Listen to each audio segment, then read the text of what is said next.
नमस्कार, मेरो नाम रिता राणा। म यस तालतुङ माध्यमिक विद्यालयको पर र यो कार्यक्रम सञ्चालन गर्न धेरै पर्छिको प्रतीक्षापछि उद्देश्य पूरा भएको छ र यो कार्यक्रम सञ्चालन गर्नको लागि आर्थिकको आवश्यकता पर्ने हुँदा हाम्रो गाउँपालिकाले आर्थिक सहयोग गर्नको लागि बजेट विनियोजित गरेकोमा म सिङ्गो गाउँपालिका र वडालाई पनि धन्यवाद दिन चाहन्छु।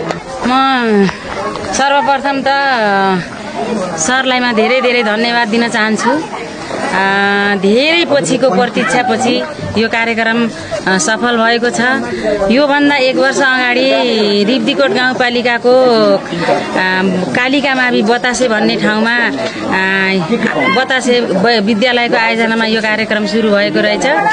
म त्यो कारणवश विद्यालयमा पुगेको थिएँ र त्यहाँको कार्यक्रम यही हरिश सरले चलाउनु भएको रहेछ। त्यो कार्यक्रमबाट म धेरै प्रभावित भएँ अनि गत साल हाम्रो स्वर्ण महोत्सव भएको थियो। त्यही अवसरमा मलाई पनि यो कार्यक्रम मेरो विद्यालयमा ल्याउन मन लाग्यो, तर समयको बावजुद सरलाई पहिल्यै निमन्त्रणा गर्न पर्दो रहेछ। भनेको समयमा सरलाई पाउन सकिँदो रहेनछ। त्यसकारणले हामीले समयमा सरलाई पाउन सकेनौँ। त्यसपछि धेरै समयको प्रतीक्षापछि सरलाई खबर गर्दाखेरि 28 र 29 को कार्यक्रम बनाउनुस् भन्नुभयो अनि 28 र 29 को कार्यक्रम सरलाई आफ्नो व्यक्तिगत रूपमा आफन्त गुमाउँदाको पीडा भए तापनि हाम्रो विद्यालयको कार्यक्रमलाई महत्त्वपूर्ण ठानेर यहाँ उपस्थित भएर कार्यक्रम 2 दिनको कार्यक्रम सम्पन्न भएको छ।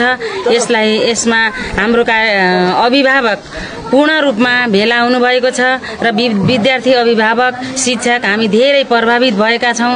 आशा छ पक्कै पनि हाम्रो विद्यालयले चाहेको सोचेको उद्देश्य प्राप्त गरेको छ र यसलाई अवश्य पनि यो कार्यक्रम प्रभावकारी हुनेछ र व्यवहारमा उतार्ने छौँ भन्ने म जानकारी गर्न पनि चाहन्छु।